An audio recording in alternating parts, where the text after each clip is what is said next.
আমি এখন আছি বর্ডারের সাইডে। এই দেখছো বর্ডার, এদিকে বাংলাদেশ আর এদিকে হলো ইন্ডিয়া বর্ডার, ঠিক আছে। আর দেখো বর্ডারের সাইডে যে আছে আর অনেক কাশফুল রয়েছে, এই যে দেখো কাশফুল।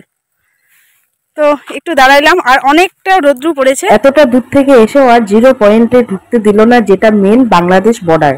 আর রৌদ্রে দাঁড়ায় কাশফুল দেখাতে দেখাতে আমার ঘেমে অবস্থা কি হয়ে গেছে দেখো একবার। এই রৌদ্রে প্রত্যেক দিন যাওয়া আসা, তার মধ্যে আবার সানডের দিনটা, তারপরেও দেখো রৌদ্রে ঘোরা। এত রৌদ্রে ঘুরে আমি 2 দিনেই কালো হয়ে যাব, 2 দিনও লাগবে না, একদিনেই কালো হয়ে যাব।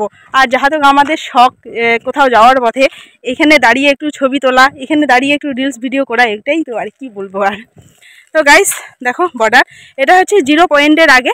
আর আমি হচ্ছে বর্ডারে আসছিলাম, বর্ডারে এসেও আমি ঘুরে চলে যাচ্ছি এখন, কারণ এখানে ডকুমেন্টস ছাড়া এলাও নেই। আর এটা হোক, তার মধ্যে হচ্ছে বর্ডারের ওইদিকে যদি নিজের কোনো রিলেটিভ থাকে তাহলেই যেতে দিবে, ডকুমেন্টস তাও আবার নিয়ে যেতে দিবে, আর ডকুমেন্টস ছাড়া কিন্তু এলাও করবে না, ঠিক আছে। তাই জন্য আমি তো অনেক দূরের থেকে আসছি, আর রিলেটিভ বলতে কেউ নেই, যার জন্য আর ঢুকতে দিল না ওইদিকে, বাংলাদেশ বর্ডারের ভিতরে ওইদিকে ঢুকতে দিল না। মানে এমনি রাস্তার দুপাশে শুধু ওখান থেকে রাস্তা, এরকম রাস্তার ওই পারে যেতে দিল না আর কি, একদম বাংলাদেশ না। তো গাইস এবার 0 পয়েন্টের আগের থেকে আমি ঘুরে যাচ্ছি, আর রৌদ্র এত দূর আইসে একদম সবটা জলে চলে গেল, কি বলবো। আর কোচবিহার পার করে কি কি জায়গার এদিকে খুঁজে খুঁজে খুঁজে খুঁজে তারপরে এদিকে আসলাম বাংলাদেশ বর্ডারে 0 পয়েন্টের আগে। তো এখান থেকে আইসে আর ঢুকতে দিল না। তো কি করবো, এত রোদ্রে পুড়ে টুড়ে একদম কালো হয়ে গেলাম, এখন বাড়ি চলে যাই, কি বলবো। আর বলার কোনো ভাষা নেই। আর এই ঘেমে টেমে একবারে অবস্থা শেষ, আর খিদায় পেট চুচু করতেছে, এতটা খিদা পেয়েছে এত রোদ্রের মধ্যে। স্কুটিতে এত জার্নি করলাম, কি বলবো। আর তো গাইস আর কিছু বলার নেই, তো টাটা। দেখো অনেক কাশফুল রয়েছে, দেখো 2 সাইডে বর্ডারের, ওইদিকেও কাশফুল রয়েছে, এদিকেও কাশফুল রয়েছে, দেখো অনেক কাশফুল। আর এই যে দেখো রাস্তায়, পুরো রাস্তা জুড়ে কাশফুলে কাশফুল, দেখো একবার কি সুন্দর না। আর আমাদের এদিকে এরকম কাশফুলই নেই।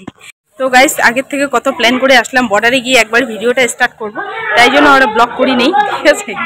কি বলবো, আর বর্ডারে গিয়ে দেখতেছি এরকম অবস্থা, ডকুমেন্টস ছাড়া ভিতরে যেতে দিবে না। আর যদিও ডকুমেন্টস দাও তুমি, তাহলে কিন্তু নিজের রিলেটিভ ছাড়া যেতে দিবে না। তো কি করি এখন, এত রৌদ্রের মধ্যে গরমে একবারে কালো কুদ হয়ে গেছি। তো এবার ফ্রুটি খাই, ঠান্ডা ঠান্ডা ফ্রুটি। মনটা ভরে গেল। মতো যেখানে মেন বাংলাদেশ বর্ডার সেখানে আর কিন্তু ঢুকতে দেয় না। আর যাহাতক আমি আবার ডকুমেন্টস নিয়েও যাইনি, তো এতদূর থেকে গিয়েছি, তো আর কিছু করার নেই। তো যাই হোক, ভিডিওটা ভালো লাগলে like comment share and subscribe করে দিও যারা ইউটিউব চ্যানেল থেকে দেখছো। আর ভিডিওটা বেশি বেশি করে কিন্তু শেয়ার করে দিও, যেন অন্যদের কাছেও পৌঁছাতে পারে ভিডিওটা। তো বেশি করে সবাই ফলো করে দিও, ঠিক আছে। তো এখন বাড়ির দিকে চলে যাচ্ছি, আর এখনো অনেকটা সময় বাকি আছে সন্ধে হতে।